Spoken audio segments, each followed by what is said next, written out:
So why Africa and why now? And I think an interesting question when we think about Africa and the continent. I want to remind us and let us go back to The Economist in 2000. And in 2000, The Economist talked about the hopeless continent. And if you look at that article, a lot of it was about the fact that Africa was hopeless. There was too much tribalism, there's too much corruption, and really nowhere to go. And a lot of people pegged the continent's vision on The Economist and really the thought process about what was going on in the West.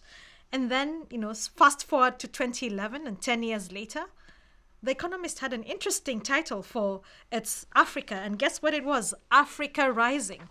And suddenly, within 10 years, there was a thought process that the continent is moving forward. And why was Africa rising then? At least in the terms of The Economist and really a lot of the scholars in the global world, a lot of people thought that Africa had moved in its democracy. 50 years on, Africa was different. Africa was beginning to converse about democracy. We were beginning to see less wars, and we had seen a lot of wars within that past years. We had, more macroeconomics were being thought through, and the macroeconomics of Africa were beginning to be discussed in deeper ways.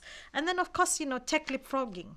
We began to think about ICT and technology and innovation. So, 2011, gave us, and we began to see the GDP of the continent. If you look at between 2020, 2004 to 2014, the GDP of the continent was about 4.6, quite big. And if you look at some of the countries growing within that region, a lot of them were from the continent, about 10 of them.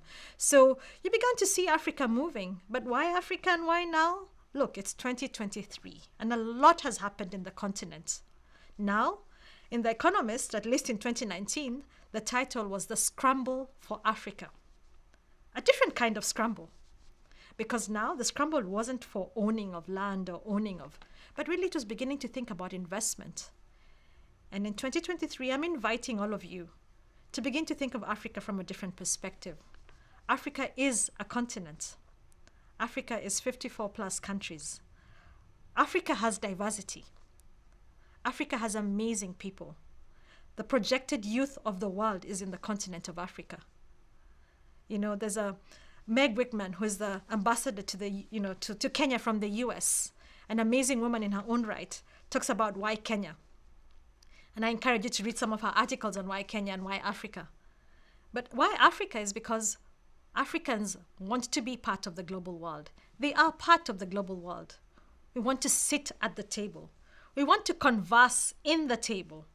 We don't want to be the people that are thought of on the side. We want to be within the conversation, not on the margins or the outskirts. And OSA is doing that for us within the UN system. We need a voice at the table that comes from the continent. Africa is beginning to innovate. A lot of the new technology in the continent is coming from the continent. A lot of the technology is coming from young people. Innovation. In Kenya, for example, we now know about mobile money and M-Pesa that came from the continent, that allows transactions to happen. And we've seen different types of innovations happen across the continent, from the top to the bottom. And so why Africa? Because it's time for Africa to be at the table. And we hope that you'll begin to think about Africa from a different conversation.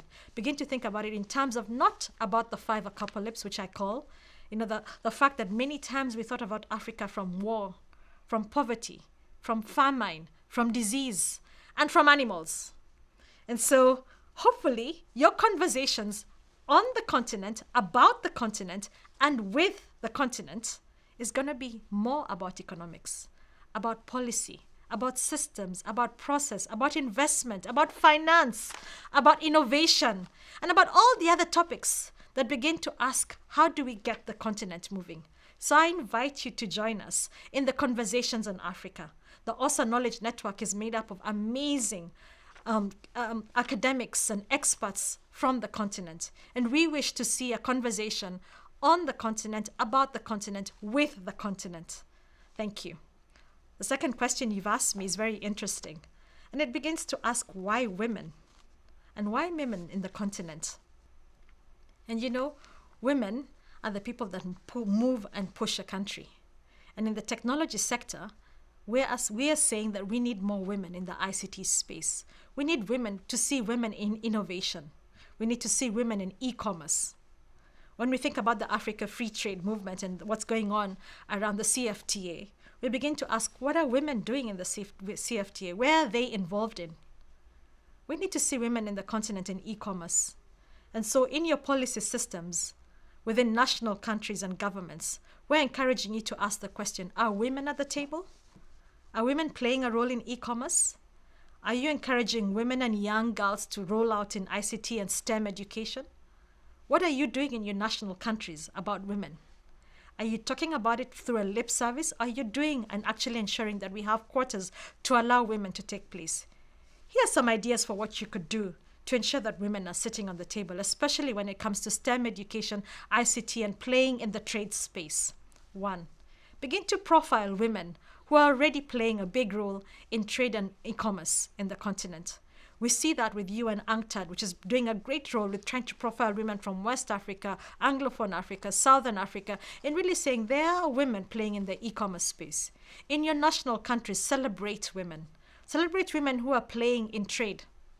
Trade has always been a boys' game, and many times the men talk to each other. We're inviting you to talk with the women as well. There are very many women in business in the continent. Begin to invite them.